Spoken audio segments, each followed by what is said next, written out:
I've got a question for you. What do The Simpsons, The X-Files, Rick and Morty, and Adventure Time all have in common? A shriveled, wiggling monkey's paw.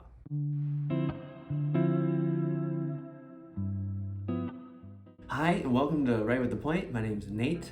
I'm an educator turned curriculum designer, and this week I'm here to tell you that fate is an illusion, and you should teach The Monkey's Paw by W. Jacobs. The story guaranteed to scare your students. Better yet, it can teach them a few lessons along the way. About fate, sure, but also about the elusive literary element known as the allusion with an A. What's great about the story is that even if you haven't read it, if your students haven't read it, you're all familiar with the basic concept. You've got a strange sort of magical object, you've got 3 wishes, you have a couple of catches, and lots of terror to spare. While these tropes certainly existed before The Monkey's Paw was published back in 1902, they weren't the cultural touchstones that they are now. If you remember my question from the start of this video, the answer is that each one of those shows, all of them, they reference, parody, or somehow allude to Jacob's story. So if you're teaching about illusions, these examples become really great reference points for your students to grab onto. Plus, by alluding to this famous story in newer texts, in this case, TV or movie shows,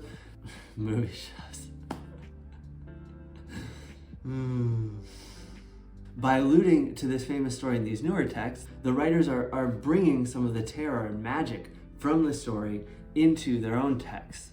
Even better, they can use these allusions to subvert viewer expectations. Right? The Simpsons, they use it to a really comedic, a funny effect when after 3 terrible wishes, Homer gives the monkey's paw to his hated neighbor Flanders, who makes wishes of his own that all turn out just fine.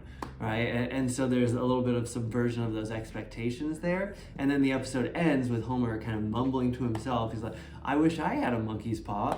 Not only is the monkey's paw alluded to in pop culture, but there are also allusions in the monkey's paw. So Jacobs, he refers to Aladdin from the Book of 1001 Nights in his story. And I love this for multiple reasons. First, it emphasizes the timelessness of desire. Right? Not only was this story written over 100 years ago, but it references a story that was written down 100 years before that, right? And that story was being told for who knows how many hundreds of years before it was actually written down, right? So there's this like never-ending string of wishes and longing, and it's still around today. It also really serves as a good, clear example of an allusion in the text. All right, so to recap so far, Jacobs' story is alluded to in popular culture a lot. On top of that, it contains its own allusions.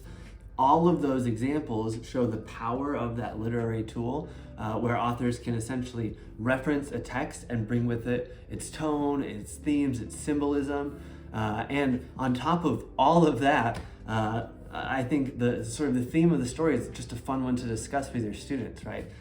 Essentially, it suggests that nothing good ever comes easy, or if it does come easy, it comes with a cost. Now, if you're looking for practical advice on when and how to actually teach this in your classroom, you can find a link to 2 free no prep lesson plans in the description below.